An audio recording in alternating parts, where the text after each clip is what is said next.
जय श्री राधे। प्यारे प्रभु प्रेमियों, निश्चय करो, मानो सत्य, चित्त और आनंद का महान समुद्र उमड़ा चला आ रहा है और तुम उसमें डूब गए हो। इतने गहरे डूबे हो कि तुम भी सत्य, चित्त, आनंद रूप ही बन गए हो। सत्य, चित्त, आनंद को छोड़कर और कुछ भी नहीं रहा। अब कल्पना को छोड़ दो और इसी स्थिति में जब तक कोई दूसरी स्फुरणा न हो तब तक मस्त बने रहो। जब दूसरी स्फुरणा हो तब उसे महासमुद्र की एक लहर समझकर पुनः उसी में मिला दो। निश्चय करो, जो कुछ भी पदार्थ तुम्हें मन से या इंद्रियों से दिखलाई पड़ते हैं सब कल्पित हैं, बिना हुए ही कल्पना की दृष्टि से दिखते हैं, वस्तुतः कुछ भी नहीं है। इसके बाद निश्चय करो कि स्थूल शरीर नहीं है, फिर निश्चय करो कि इंद्रियां नहीं हैं। तदनंतर मन बुद्धि का भी निश्चय के द्वारा अभाव कर दो।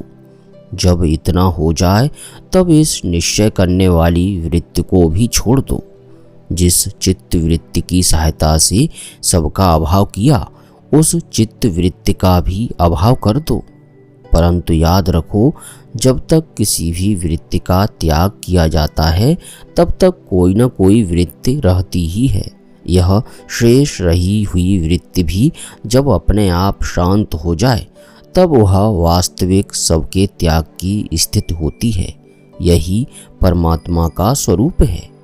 सबके सर्वथा मिट जाने पर जो बच रहता है, जिसको मिटाने वाला कोई नहीं रहता, वही सत स्वरूप है। जैसे एक ही महान विराट आकाश में असंख्य नगर, गांव, घर, कोठरियां बने हुए हैं और उन सब के अंदर भी वही आकाश अविच्छिन्न रूप से व्याप्त है।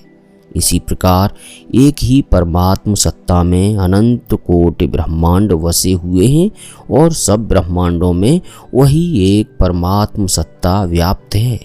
ऐसा समझकर यह निश्चय करो कि जैसे कोठरी के अंदर वाला आकाश महान विराट आकाश से भिन्न नहीं है, वैसे ही तुम भी परमात्मा से भिन्न नहीं हो। जैसे परमात्मा की दृष्टि से सब कुछ परमात्मा में ही है, इसी प्रकार तुम भी व्यष्टियों में से अपने अहंकार को निकालकर सर्वाधार और सर्वव्यापी परमात्मा में स्थिर करके देखो। समस्त संसार तुम्हारे ही अंदर बसा है और तुम सब में समान रूप से व्याप्त हो। ऐसा निश्चय हो जाने पर देखोगे कि तुम्हारा यह शरीर भी तुम्हारी ही विराट सत्ता के किसी एक क्षुद्र अंश में स्थित है और इस क्षुद्र अंश में स्थित क्षुद्रतम शरीर के अंदर भी तुम ही हो। वस्तुतः शरीर भी तुमसे भिन्न नहीं, क्योंकि जैसे आकाश में बने हुए घर में दीवालों के अंदर आकाश व्याप्त है और दीवाल भी आकाश में आकाश से पैदा होने वाले चार भूतों के सहित आकाश से ही बनी हुई है, वैसे ही तुम्हारे अंदर बने हुए इस संपूर्ण ब्रह्मांड में तुम ही व्याप्त हो और यह ब्रह्मांड भी तुम्हारी सत्ता से क्रियाशील बनी हुई और तुम्हारे ही संकल्प से पैदा हुई प्रकृति के साथ तुम्हारी सत्ता से बना है। इस प्रकार निश्चय करो, सब कुछ आत्मा समझकर आत्ममय बन जाओ। जैसे स्वप्न में स्वप्न के दृश्य, उनको देखने वाला और देखना तीनों तुमसे भिन्न और कुछ भी नहीं है। तुम ही देखने वाले हो, तुम ही दिखने वाली चीजें हो और तुम ही दर्शन हो। इसी प्रकार समस्त ब्रह्मांड और ब्रह्मांड के दृष्टा और ब्रह्मांड का दर्शन सब एक परमात्मा ही है और उस परमात्मा से तुम सर्वथा अभिन्न हो। ऐसा निश्चय करके अपने को परमात्ममय बना लो। निश्चय करो, तुम आनंदमय हो। तुम्हारे आनंद में कभी कमी हो ही नहीं सकती। किसी की ताकत नहीं जो तुम्हारे आनंद में बाधा दे सके और तुम्हारे आनंद को मिटा सके।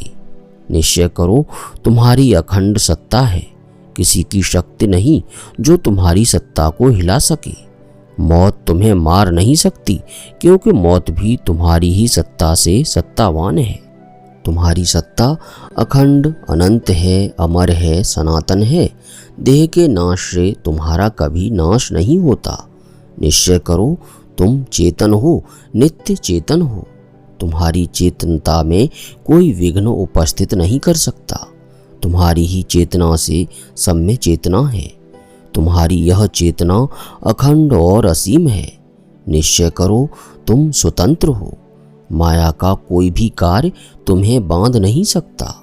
कोई भी किसी भी काल में तुम्हें परतंत्र नहीं कर सकता।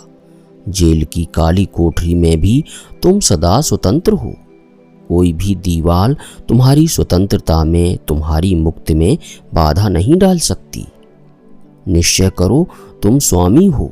बुद्धि, मन, इंद्रियां, शरीर सब तुम्हारे गुलाम हैं। तुम इन्हें वश में कर सकते हो। तुम पर इनका कोई बल नहीं चल सकता। अपने बल को, अपने स्वरूप को भूल रहे हो। इसी से अपने को इन मन और इंद्रियों आदि के वश में मान रहे हो। अपने स्वरूप को संभालो, बल को याद करो। फिर देखोगे तुम ही सबके स्वामी हो। सब तुम्हारे अनुचर हैं, आज्ञावाही चाकर हैं। इस प्रकार अपने को आनंद रूप, सत्ता रूप, चेतन रूप, स्वतंत्र और प्रभु समझो। वस्तुतः तुम्हारा आत्म स्वरूप ऐसा ही है। शरीर और मन से कोई भी प्रभु, स्वतंत्र, चेतन, सत्य और आनंद रूप नहीं है। उनसे ऐसा मानना तो अज्ञान और अहंकार है, और आत्मा से ऐसा न मानना अज्ञान है। आत्म स्वरूप की उपलब्धि तो तब समझी जाती है कि ऐसी स्थिति हो जाए, मानने न मानने का प्रश्न ही न रह जाए। वस्तुतः तुम ऐसे ही हो।